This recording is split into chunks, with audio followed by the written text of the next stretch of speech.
السلام علیکم ویورز، میں ہوں آپ کا ہوسٹ ہشام خان اور آپ دیکھ رہے ہیں ہماری podcast series let's talk education. ہم آج کی اس ایپیسوڈ میں بات کریں گے پاکستان میں تعلیم کے شعبے کے لیے حکومتی سرمایہ کاری کے حوالے سے۔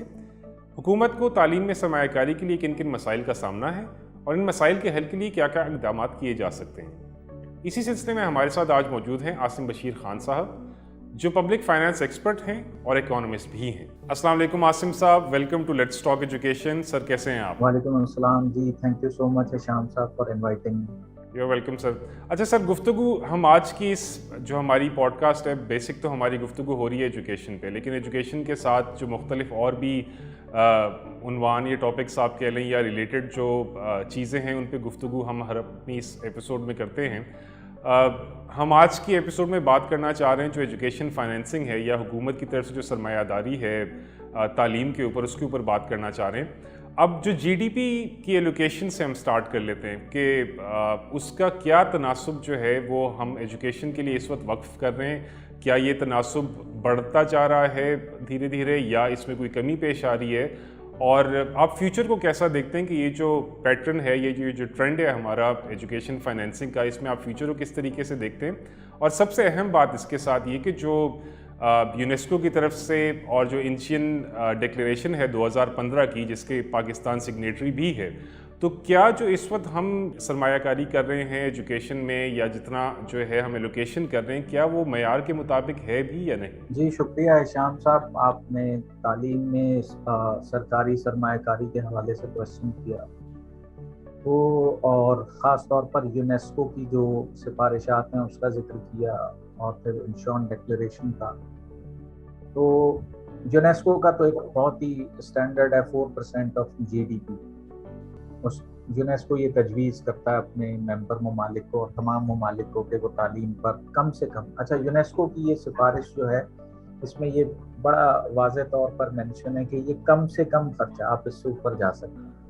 جو انشون ڈکلیریشن ہے 2015 کا، پاکستان اور دنیا کے کوئی 140 ممالک اس کے سگنیٹری ہیں، انہوں نے اس پر دستخط کیے ہیں اور اس کو ایجنڈا بنایا ہے دنیا میں تعلیمی اصلاحات کا مستقبل میں۔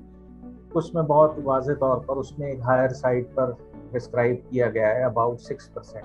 دو چیزیں کہی گئی ہیں، یا تو 6% جی ڈی پی کا، آپ کی جو مجموعی قومی پیداوار ہے، یا پھر اس میں کہا گیا ہے کہ 25% آپ کے جو بھی حکومت ہے اس کے ٹوٹل ایکسپینڈیچرز کا، یا اسے آسان زبان میں آپ یہ اس طرح سے سمجھ لیں، جو آپ کی حکومت کا بجٹ ہے کسی بھی لیول آف گورنمنٹ کا، صوبائی ہو وفاقی ہو، اس ٹوٹل بجٹ کا 20 سے 25%، اور 25% یعنی 1/4 کو پرسکرائب کیا گیا ہے۔ اور پاکستان جیسے کنٹریز، انہوں نے E9 کنٹریز کے حوالے سے ریفر کیا ہے کہ E9 کنٹریز کا ایک ایمرجنسی پروگرام ہے تعلیم کے حوالے سے۔ اس میں یہ بتایا گیا کہ یہ جو 9 ممالک ہیں اس میں انڈیا بھی ہے، پاکستان بھی ہے، بنگلہ دیش بھی، افغانستان بھی ہے۔ ان 9 ممالک کے تعلیمی حالات اور یہاں کے لرننگ آؤٹ کمز، بچوں کی تعلیمی صلاحیت، یہاں کی حکومتوں کی تعلیم کے حوالے سے سنجیدگی، یہ سب چیزوں پر ایک سوالیہ نشان ہے۔ اور یہ جو 9 ممالک کلاسیفائی کیے گئے، انہوں نے کہا کہ یہ کافی پیچھے رہ گئے ہیں باقی دنیا سے، تو دیگر ملکوں پر بھی اس میں زور دیا گیا کہ ان 9 ممالک میں ایجوکیشن پروگرامز میں وہ فنڈنگ کریں، ایجوکیشن پروگرامز رن کریں، گرانٹس پرووائڈ کریں۔ تو پاکستان میں اس سلسلے میں پھر آپ کا جو سوال اس سے لنک تھا کہ پاکستان میں جو سرمایہ کاری ہے اس کا تناسب کیا ہے اور اس کا وقت کے ساتھ ساتھ ٹرینڈ کیا ہے، جو آپ جہاں سے آپ کا سوال شروع ہوا تھا۔ پاکستان میں یہ کوئی 2% سے 2.5% کے درمیان ہے پچھلے، اگر آپ 10 سے 12 سال لے لیتے ہیں یا 15 سال، اگر 15 سال لیتے ہیں تو یہ 1.5% سے 2.5% کے درمیان ہے پچھلے 15 سال میں، کبھی 1.7%، کبھی تو یہ جو اس نے اپنی میکسیمم پیک ٹچ کی ہے اس انویسٹمنٹ میں وہ تھی 2.36%، 2.3 میکسیمم جو اس نے پیک ٹچ کی ہے، 2.4 کے لگ بھگ گیا ہے، لیکن ظاہر اقوام متحدہ کی سفارشات سے کافی کم ہے۔ اچھا وہ سفارشات تو 4% آف جی ڈی پی کی بات کرتی ہیں. ہمارے جو چیلنجز ہیں وہ 4% آف جی ڈی پی.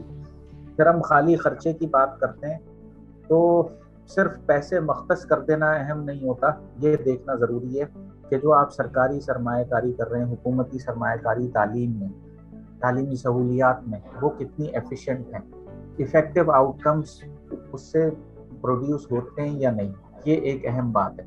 اور جس مقصد کے لیے سرمایہ کاری کی جا رہی ہے وہ اس مقصد کے لیے سرمایہ کاری کافی ہے یا نہیں. اور پھر دوسری اہم چیز کہ کم سے کم ریسورسز میں آپ زیادہ سے زیادہ آؤٹ پٹ حاصل کر سکتے ہیں یا نہیں ان کو.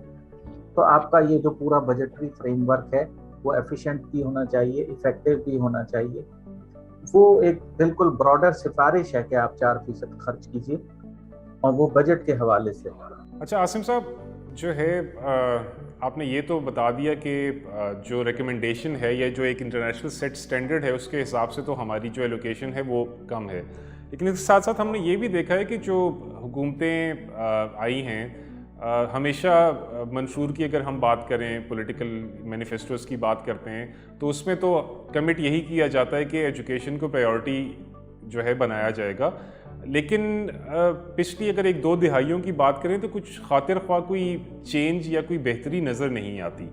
اور اسی حساب سے اگر میں آپ سے ایک اوور ویو لینا چاہوں کہ جو 18th امینڈمنٹ ہماری آئی تو اس کے بعد کی اگر ایجوکیشن کی جو مطلب جس طرح بھی آپ تعلیمی سرمایہ کاری کی بات کر رہے تھے, تو 18ویں ترمیم کے بعد کیا کوئی بہتری آئی ہے, کوئی چینج اچھا آیا ہے یا اسی طرح سلسلہ رہا؟ دیکھیے بہت اچھا سوال ہے آپ کا, خاص طور پر جب آپ 18ویں ترمیم کی بات کر رہے ہیں اور گزشتہ 2 دہائیوں کی. تو سب سے جو پہلی اور اہم ترین بات ہے وہ ہے آرٹیکل 25A.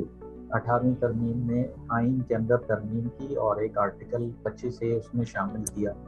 آرٹیکل 25A جو ہے وہ سفارش کرتا ہے, حکومتوں کو پابند کرتا ہے کہ 5 سے 16 سال تک کی عمر کے تمام بچے, ان کی کوالٹی ایجوکیشن, معیاری تعلیم حکومت کی ذمہ داری ہے. صرف یہ نہیں حکومت کی ذمہ داری ہے, یہاں تک ہے کہ جی فری آف کاسٹ, حکومت ان سے کسی بھی قسم کے پیسے چارج نہیں کر سکتی.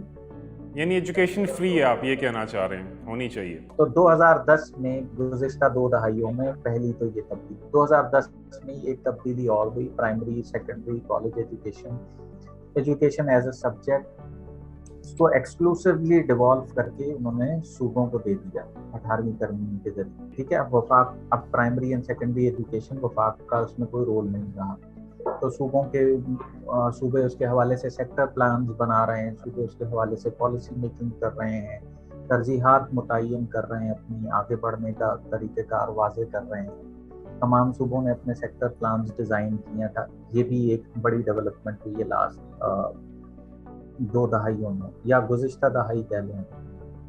اب ایک اور جو اگر آپ پبلک سرمایہ کاری کے تناظر میں بجٹس کے حوالے سے بات کرتے ہیں, اس میں ایک بڑی خاص بات ہے جو کہ قابل غور ہے.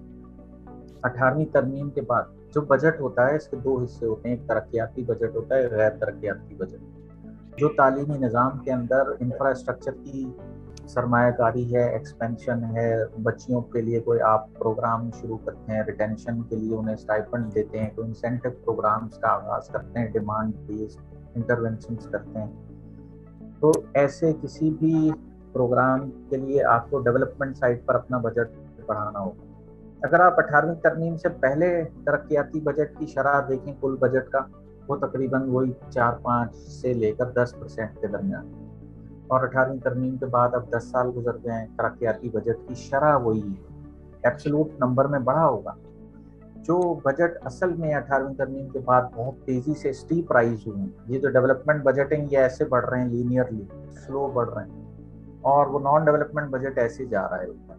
ٹھیک ہے, اس کا مطلب یہ کہ نان ڈیولپمنٹ بجٹ جو ہے وہ اس میں آپ وہ کریٹ کر رہے ہیں, اساتذہ کو مزید ہائرنگ کر رہے ہیں, یا کوئی غیر ترقیاتی بجٹ جو ہے آپ کا سیلری یا ادر دین سیلری غیر ترقیاتی بجٹ, وہ آپ کا جس تناسب سے بڑھ رہا ہے, ترقیاتی بجٹ اس کے مقابلے میں جس تناسب سے بڑھ رہا ہے وہ ایک نامناسب تناسب ہے پاکستان کے جو چیلنجز ہیں تعلیمی میدانوں میں اس کے حوالے سے. آپ کو معلوم ہوگا کہ پاکستان جو ہے it was second largest population of out of school children in the world,